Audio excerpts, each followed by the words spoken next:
In her recent comments on Taiwan, Japanese Prime Minister Sanae Takaichi sparked fury in China and raised eyebrows around the world.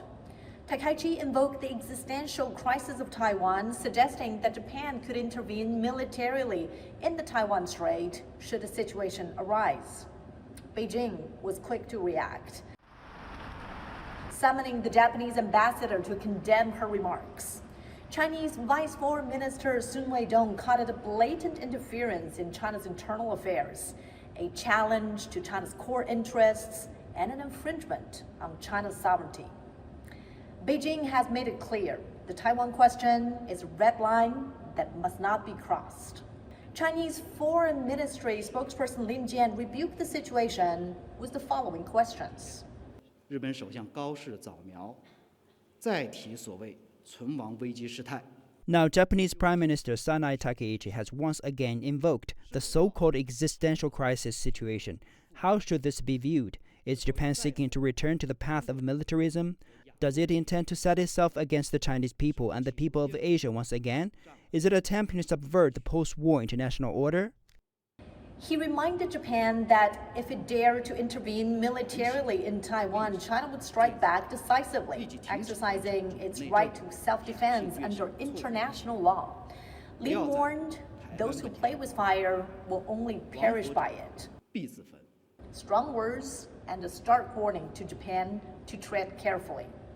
Now, the response on the other side of the Taiwan Strait has been equally condemning.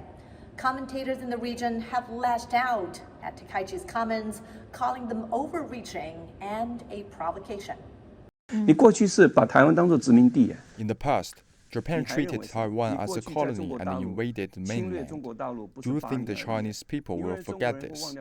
If you dare to make remarks like this about the Taiwan question, it seems you think you're tough. Just try and see. 中日之间建交的时候，那时候公报已经写得很清清楚楚。 The China-Japan joint communique states clearly that Taiwan is a part of China. What right do you, Sanae Takaichi, have to interfere in China's internal affairs? And the backlash hasn't just come from China. Politicians in Japan are also speaking out against Takaichi, including former Prime Minister Shigeru Ishiba. Regarding the Taiwan question, successive Japanese governments have consistently refrained from making decisive statements akin to, if a certain situation arises, we will take such action. Ishiba is not alone. Former Prime Minister Yukio Hotoyama said Takaichi is stoking a crisis to justify military expansion.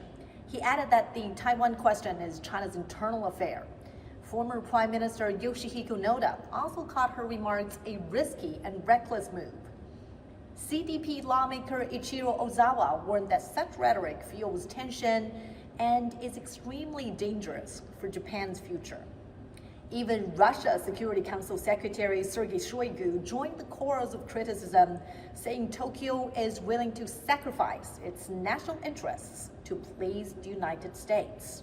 The Taiwan question is deeply sensitive for China. Takaichi's rhetoric could have ripple effects for Japan's relationship with China and the wider region.